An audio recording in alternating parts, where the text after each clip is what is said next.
కాకినాడ జిల్లా కిర్లంపూడిలో నిర్వహించిన మీడియా సమావేశంలో ప్రత్తిపాడు వైసీపీ ఇన్ఛార్జ్ ముద్రగడ గిరిబాబు భావోద్వేగానికి లోనయ్యారు.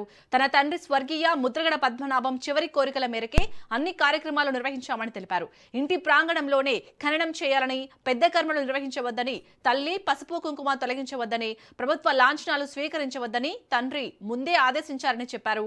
కుమార్తె క్రాంతిని భౌతిక కాయం వద్దకు అనుమతించకపోవడం కూడా తండ్రి చివరి కోరికనని స్పష్టం చేశారు. ప్రభుత్వం లాంఛనాలు వద్దన్నప్పటికీ పోలీసులు బలవంతంగా గార్డ్ ఆఫ్ ఆనర్ నిర్వహించారని ఆరోపించారు. అంబటి రాంబాబుపై కేసు నమోదు చేయడం సరికాదని, కేసులు పెడితే తమ కుటుంబ సభ్యులందరిపైనా పెట్టాలని డిమాండ్ చేశారు. ప్రతిపాడు ప్రజలను ఎప్పటికీ విడిచిపెట్టొద్దని, పదవుల కోసం కాదు ప్రజల కోసం పోరాడాలని తన తండ్రి చివరి సందేశంగా చెప్పారని గిరిబాబు వెల్లడించారు. ఒకే ఒక వ్యక్తి వల్ల జరిగిందండి.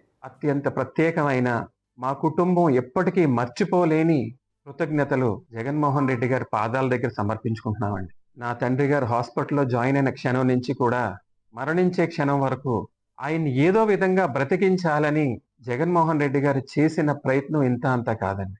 ఎప్పుడూ కూడా నాకు ఫోన్ చేసి నిరంతరం, గిరి ఎలా ఉంది, ఏం కావాలి, నన్ను ఏం చేయమంటావు, నాకే చెప్పడం కాకుండా డాక్టర్లతో ప్రపంచంలో ఆయనకి పనిచేసే మందు ఏ మూలన్నా తెప్పించండి, ఏ డాక్టర్ ఈయనకి నయం చేస్తాడో ఆయన రప్పించండి అని ఈసారి ప్రతి ఒక్కరితోటి ఆయన మాట్లాడుతూ ఇప్పటికప్పుడు మాతోనే ఉన్న జగన్మోహన్ రెడ్డి గారికి కృతజ్ఞతలండి. ఒక్క క్షణం ఉందండి, ఆ క్షణం గుర్తొచ్చిన ప్రతిసారి ఆయన పట్ల గౌరవంతో మనసు పొంగుతుందండి. మా నాన్నగారు చనిపోయినప్పుడు ఆయన భౌతికాయం దగ్గరికి వచ్చి వారే స్వయంగా మా నాన్నగారు పాడి మొయ్యడం అనేది మేము ఎప్పటికీ మర్చిపోలేమండి.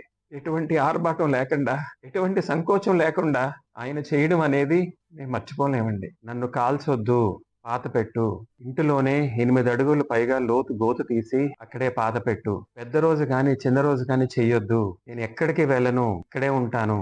అంబటి రాంబాబు గారు ఇంటి మీద దాడి జరిగినప్పుడు వారి కుమార్తె బయటకు వచ్చి మాట్లాడిందండి. ఒకసారి చూశారు, రెండోసారి చూశారు, మూడోసారి చూసి మా అమ్మగారితో అన్నారండి, అమ్మా ప్రతి ఇంటికి అలాంటి కూతురు ఉండాలి పద్మ, తల్లిదండ్రుల పట్ల నిలబడే కూతురు ఉండాలి పద్మ, మనమేం పాపం చేసాం పద్మ అని నా తండ్రి మా అమ్మగారితో మాట్లాడి టీవీ కట్టి పడుకున్న సంఘటనలు మేము ఎన్నో దగ్గర గుండి చూసాం. అంతా ఒకే ఒక వ్యక్తి